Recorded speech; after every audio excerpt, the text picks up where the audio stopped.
अस्सलामुअलैकुम स्टूडेंट्स। आज हम चैप्टर नंबर 2 स्टार्ट करने जा रहे हैं जिसका नाम है केमिकल कॉम्बिनेशन। तो इसमें हम जो फर्स्ट टॉपिक डिस्कस करेंगे वो है केमिकल रिएक्शन और केमिकल चेंज। केमिकल चेंज क्या है, इसकी हम डेफिनेशन देखते हैं। Any change which alter the composition of a substance.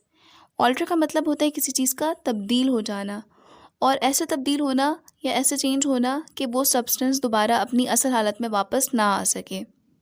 Chemical reaction असल में होता ही परमानेंट चेंज है। ठीक है, तो एग्जांपल इसकी देख लेते हैं। फर्स्ट एग्जांपल है कोल की। यानी कोल को जब हम बर्न करते हैं तो आफ्टर बर्निंग क्या होता है कि वो अपने अंदर से स्मोक को रिलीज़ करता है और साथ में एशेस भी प्रोड्यूस होते हैं। तो इसे ही देखें कि क्या इन एशेस और स्मोक का वापस कोल में तब्दील होना मुमकिन है। यकीनन नहीं। तो इस तरह के जो चेंज होते हैं उसे हम केमिकल चेंज या केमिकल रिएक्शन कहते हैं। इसी तरह से सेकंड एग्जांपल है मिल्क की। तो मिल्क जो है वो बैक्टीरिया के प्रेजेंस में क्या होता है, योगर्ट में तब्दील हो जाता है और इसका दोबारा से मिल्क में तब्दील होना नामुमकिन है। ठीक है, इसी तरह से अगर हम पेपर्स की बात करें तो पेपर्स जो होते हैं वो सेलुलोज से बने होते हैं, यानी जो उसका बेसिक यूनिट होता है वो कार्बन होता है। ठीक है, तो जब हम उसे बर्न करते हैं तो बर्निंग के नतीजे में क्या होता है, वो अपने अंदर से कार्बन डाइऑक्साइड गैस को रिलीज़ करता है। तो उस गैस का अब दोबारा से कार्बन में कन्वर्ट होना नामुमकिन है। तो इस तरह के जो चेंजेस होते हैं वो केमिकल रिएक्शंस में आते हैं। ठीक है, अब हम आते हैं अपने second topic types of chemical reaction की तरफ। तो फर्स्ट जो हमारे पास टाइप है वो है डिकम्पोजिशन रिएक्शन। डिकम्पोज का मतलब होता है किसी चीज़ का टूट जाना या ब्रेक हो जाना। इसी एग्जाम्पल से समझते हैं हम। यह हमारे पास एक केमिकल रिएक्शन है जिसमें कैल्शियम कार्बोनेट जो है वो जब हम उसे हीट करते हैं तो क्या होता है कि वो कैल्शियम ऑक्साइड और कार्बन डाइऑक्साइड में कन्वर्ट हो जाता है। ठीक है, यानी कैल्शियम कार्बोनेट जो है वो अब कैल्शियम कार्बोनेट नहीं रहा बल्कि ब्रेक हो चुका है और दो मुख्तलिफ प्रोडक्ट में कन्वर्ट हो गया है, यानी कि डिकम्पोज हो गया है। तो ये एग्जांपल है डिकम्पोजिशन रिएक्शन की। इसी तरह से सेकंड एग्जांपल देखते हैं जिसमें वाटर है और वाटर जो है वो डिकम्पोज होके कन्वर्ट हो रहा है हाइड्रोजन गैस और ऑक्सीजन गैसेस में। ठीक है, तो वाटर जो है उसकी कॉम्पोजिशन मुकम्मल तौर पे तब्दील हो गई है और वो दो नए जो है प्रोडक्ट्स में वो कन्वर्ट हो गया है। सेकेंड जो टाइप है हमारे पास वो है एडिशन रिएक्शन।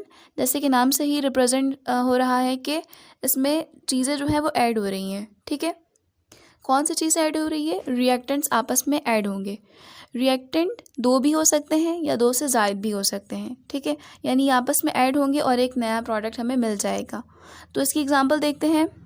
इस रिएक्शन में हमने सोडियम के 2 मोल्स लिए हैं और इसे रिएक्ट करवाया है क्लोरीन के साथ।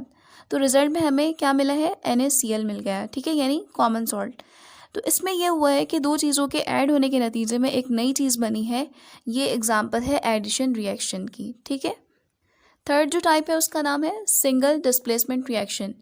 इसमें हमने रिएक्टेंट जो है वो जिंक लिया है और वो रिएक्ट कर रहा है HCl के साथ और हमें प्रोडक्ट में जिंक क्लोराइड मिल रहा है और साथ में हाइड्रोजन गैस।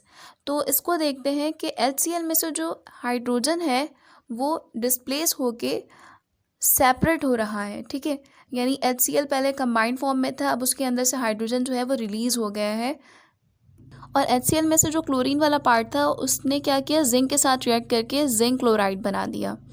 तो इस रिएक्शन में ये हो रहा है कि दो रिएक्टेंट्स में से एक रिएक्टेंट जो है उसने अपने पार्टनर को क्या किया, लूज़ कर दिया, जो कि जिंक के साथ रिएक्ट करके उसने नया कंपाउंड यानी जिंक क्लोराइड बना दिया।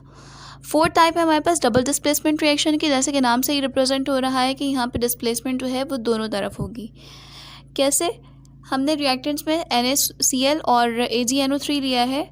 तो NaCl में जो क्लोरीन वाला पार्ट है वो Ag के साथ यानी दूसरे रिएक्टेंट के साथ डिस्प्लेस हो जाएगा। ठीक है, इसी तरह से सोडियम जो है वो AgNO3 के NO3 के साथ रिएक्ट करके एक न्यू कंपाउंड बना देगा। तो इसमें क्या है कि दोनों ही रिएक्टेंट्स ने अपने अपने पार्टनर्स को डिस्प्लेस करवाया है। ठीक है, तो ये डबल डिस्प्लेसमेंट रिएक्शन की एग्जांपल है। लास्ट है हमारे पास कंबस्शन रिएक्शन। कंबस्शन का मतलब होता है ऑक्सीजन की प्रेजेंस में किसी चीज़ का बर्न होना। ठीक है, तो फर्स्ट जो हमारे पास रिएक्टेंट है वो है मीथेन। ठीक है, मीथेन जो है वो ऑक्सीजन के प्रेजेंस में बर्न हो रहा है और हमें रिजल्ट में कार्बन डाइऑक्साइड और वाटर गैस मिल रही है, वाटर मिल रहा है। ठीक है, अच्छा, कंबस्शन रिएक्शन में एक चीज़ जो होती है वो कांस्टेंट है, और हमें जो है ना इस रिएक्शन के नतीजे में हमेशा कार्बन डाइऑक्साइड और वाटर, ये दो प्रोडक्ट हमेशा मिलेंगे और साथ में हीट रिलीज़ होगी। ठीक है, ये जो डेल्टा एच है वो रिप्रेजेंट कर रहा है कि यहाँ पर हीट रिलीज़ हो रही है। So students, this is all about types of chemical reactions. Thank you.